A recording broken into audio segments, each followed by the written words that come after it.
Ra'iisul Wasaare Xamse marka laga soo tago imise kale oo madaxda caalamka ah ayaa fagaare ka ilmeeyay waxa maalmo dhaweyd baraha bulshada qabsaday muuqaal Ra'iisul Wasaaraha Soomaaliya Xamse Cabdi Barre oo ka hadlayay munaasabad lagu xusayay maalinta haweenka ee 8 Maarch. Xamse Cabdi Barre ayaa ilmada cishan kari waayay mar uu ka hadlayay duruufihii ay la soo martay hooyadii oo geeriyootay. Ra'iisul Wasaaruhu waxa uu sheegay in aabihii geeriyooday markii uu dhashay isla markaana hooyadii ku soo korisay nolol qurux badan. Warbaahinta gudaha iyo baraha bulshada ayaa muuqaalkan uu ilmeynayo aad loogu qaada dhigay. Haddaba waxaynu soo qaadanaynaa qaar ka mid ah madaxda caalamka kuwooda ugu saameynta badan oo goob fagaare ah ka ooyay, waxaana ka mid ah Vladimir Putin. Putin ayaa ooyay xilli uu khudbadda guushiisa jeedinayay. Waxaa lagu tiriyaa inuu ka mid yahay ragga ugu qalbiga adag adduunka. weligiina indhihiisa ilin laguma arag, balse waxaa jirtay maalintaas oo uu ooyay. Waxay ahayd 24kii bishii May sanadkii 2000, xilligaas oo wax yar uun xilka hayay, waxayna ahayd aaskii loo sameeyay Anatoly Alexandrovich oo geeriyooday. wuxuu ninkani ka mid ahaa dadkii soo afjaray midowgii Soviyeeti ee shuuciga ahaa, waxayna aad saaxiibo u ahaayeen Vladimir Putin. sidoo kale waxa uu ahaa macallinkii soo gacan qabtay Putin, isagoo markaas ahaa sarkaal darajadiisu hooseyso oo ka mid ah hay'adii sirdoonka Ruushka ee KGB, wuxuuna siiyay shaqadii ugu horeysay ee siyaasadeed.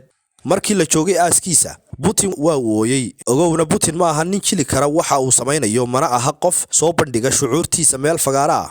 waxaa markaas la isweydiinayaa inuu la ooyay baroordiiq ama uu dareemayay inuu dambi weyn ka galay saaxiibkiisii soo gacan qabtay.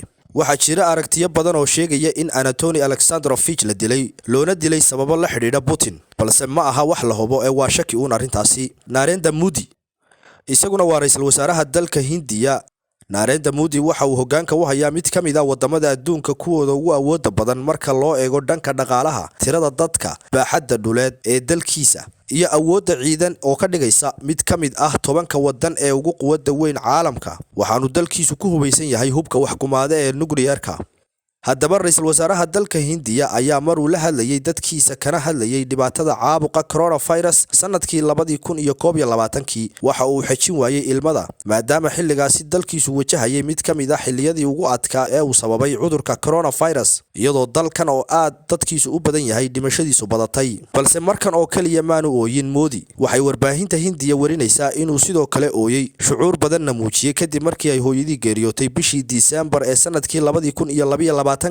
Barack Obama, madaxweynihii hore ee dalka Mareykanka Barack Obama oo 2 jeer xilkaasi u sareeya dalkaasi soo qabtay, ayaa isna ilmeeyay xilli uu ka hadlayay weerar ka dhacay magaalada Newton ee dalkaasi oo ay ku dhinteen 20 caruur sanadkii 2012.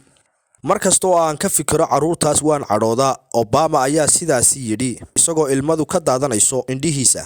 Obama ayaa xilligaasi khudbad ka jeediyay aqalka cad ee Mareykanka, taasi oo ku soo bandhigayay waxqabadkiisa, isagoo sheegay markaa inuu wax ka qaban doono rabshadahaasi. Kim Jong-un waxa laga yaabaa inay dad badan qaadan waayaan inuu ooyay madaxweynahan aan jixin ee quwadda nuclear-ka haysta, balse hogaamiyaha Kuuriyada Waqooyi Kim Jong-un ayaa isna ilmeeyay xilli uu ka qayb galayay aaska aabihii oo ahaa hogaamiyihii hore ee Kuuriyada Waqooyi Kim Jong-il, sida ay baahisay wakaaladda Reuters. isla markii uu geeriyooday aabihii Kim Jong ayaa lagu ammaanay inuu yahay hogaamiyihii aabihii ku xigi lahaa, iyadoo loo magacaabay madaxa xisbiga gobolka iyo ciidamada muddo 2 toddobaad ah geerida aabihii kadib.